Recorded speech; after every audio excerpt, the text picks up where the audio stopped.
Family in advertising. Since the Industrial Revolution, the image of the family in advertising has become a prominent symbol in advertising and is utilized in marketing campaigns to increase profits. While some sociologists argue that these advertisements are ways in which behavior and attitudes towards society are influenced, others merely argue that the image of family in advertising mirrors reality and therefore holds only a representative or symbolic role. Regardless, different members of the family are portrayed in different ways within advertising, and such portrayals often reflect the traditional roles of each member during the time in history in which the advertisement is presented. History. The family symbol in advertising may be observable before the Industrial Revolution, but it was not until after the Industrial Revolution that advertising boomed and the use of family images in advertising became prevalent.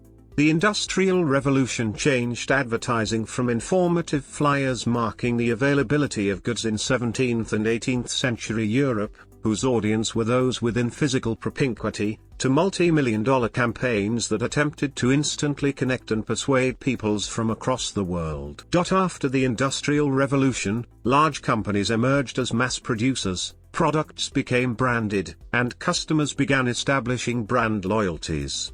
Thus, persuading customers to purchase one brand rather than another became vital to advertising. An advertisement was responsible for making products and services salient in order to earn consumer attention in competitive industrial markets. During this period, not only did the immensity of the advertising industry drastically change, but so did its marketing strategies as it began to incorporate images and specify an audience. This change from largely informative to largely persuasive strategies and from general to specific audiences explains the increase in presence and usage of symbols, representations, and stereotypes in advertising, including those of the family. Different societies and cultures have used family symbols in advertising to varying extents of success. Because family life stresses in group benefits, preferences, and successes over those of the individual, collectivist societies tend to use more family symbols in advertising than individualist societies. For example, Korea, which is reputably collectivistic, has more success with family advertisements than the United States, which is reputably individualistic. The modern post-industrial era in advertising was one of reaffirming widely held social values, such as heterosexuality and the middle class, while neglecting alternative values or lifestyles. The advertising industry was conservative and did not deviate from images that were socially acceptable. Some countries, such as Japan, continue to present the family stereotypically, especially in their television advertisements. In the past decade, however, many advertising agencies have begun to more accurately capture reality and the diversity of lifestyles and family types of consumers. Function. Family is a popular symbol in commercial advertising that is commonly used to persuade audiences into consuming one's business goods or services over a competitor's. Consequently, the symbol of family as used in advertisements is functional. It both increases profit and builds a positive reputation among customers. The family symbol functions on three levels of persuasion: social, psychological, and personal. Social persuasion appeals to one's role in a group and corresponding expectations. It appeals to reference groups, social class, culture, and subculture. The family symbol is socially persuasive in that it appeals to one's role within the family and their corresponding expectations. One does not only feel a social or external pressure to fulfill roles and expectations of being a good parent, sibling, or child, however.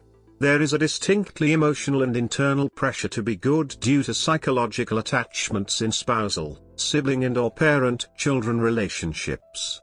Psychological persuasion in advertisements appeals to one's motives, attitudes and personalities.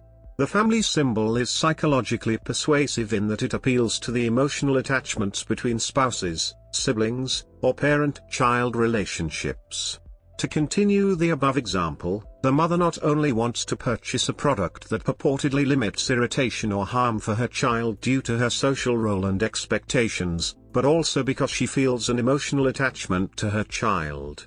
The attempt to activate the emotions of audiences and to psychologically persuade is popular among advertisements.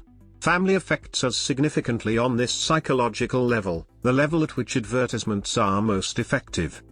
Personal persuasion appeals to one's demographic identity or consumer behaviors. The family symbol is personally persuasive because families make buying decisions together as a unit. Furthermore, one person in a family may make the majority of the buying decisions. To target that person in advertising, referencing their location within the family and their responsibility to make purchasing decisions for the family, will be more profitable than targeting others. For an example of personal persuasion, the McDonald's Corporation in India has had great marketing success in designating themselves as the McDonald's family restaurant. Sociological interpretations. Advertisements are used to attract customers to a business products or services. In doing so, they are also making statements regarding race, social class, gender, values, and family. They not only describe these social categories, they prescribe behaviors or show one how it is that they should act in accordance with social ideals or norms. According to Belk and Polly, not only do show us the ideal life, they instruct us how to live. Through targeting specific groups of people for products and services, advertisements both reflect changes of social norms and are changes of social norms regarding acceptable behavior. Some argue that the image of family only plays a symbolic role by reflecting the current cultural values. Advertisements may not only reflect changes in social norms, but also be asserting that such behavior is acceptable.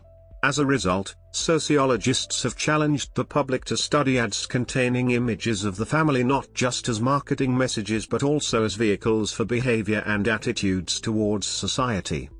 Advertisements, specifically ones that show the family, commentate on the transition from modernity to postmodernity. This transition is the transition of middle-class nuclear families where heterosexuality is the norm to the recognition and acceptance of a variety of different family types, an embracing of societal polysexuality and plurality. It is furthermore the transition from mass culture to the prevalence of subcultures and multiculturalism. Literary critic Frederick Jameson says that our advertising is fed by postmodernism in all the arts, and is inconceivable without it. Family members in advertising. Wives. In general, advertisements tend to reflect the popular attitudes surrounding the appropriate gender roles of the time. For example, in the 1920s, when such a tiny proportion of wives were working for economic gain outside of their homes, it was rare to see wives portrayed within advertising in a role in which they were working for monetary gain. Instead, women were primarily portrayed doing household tasks. The exceptions to this rule came about in times of economic hardship when wives were thrown into the labor force to ensure a family's economic survival. One of these times was the Great Depression during the 1930s. Since then, as housekeeping becomes less and less important of a family role, the amount of advertisements portraying women solely as performing household tasks have been on the decline. Husbands. Just as the image of the wife in advertising has reflected the general views of the appropriate roles of a wife, images of the husband also reflect the cultural values surrounding what role was believed a husband should be engaged in. For example, over time, it is common to find images of the husband as performing work outside of the home and taking care of the family finances. It has been noted that this role has been especially prevalent during 1920, 1936, and 1970. On the other hand, one is not likely to find an advertisement depicting husbands engaged in household chores, except when they are depicted as particularly bad at performing the housework.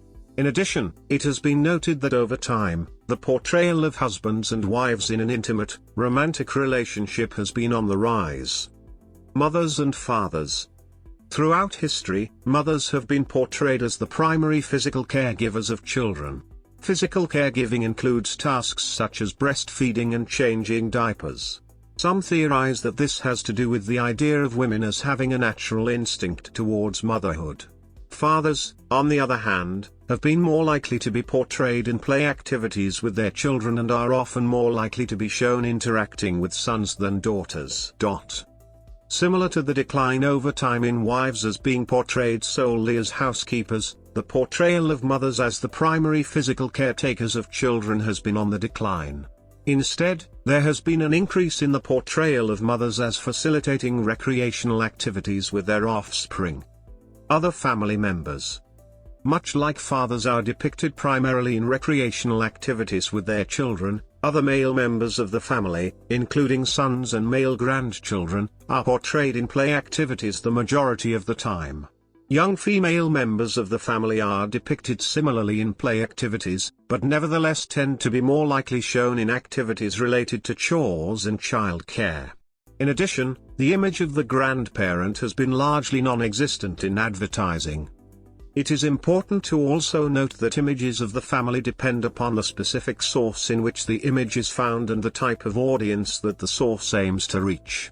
For example, in a women's magazine such as Good Housekeeping, one can expect to find women in the family portrayed solely as domestic housewives.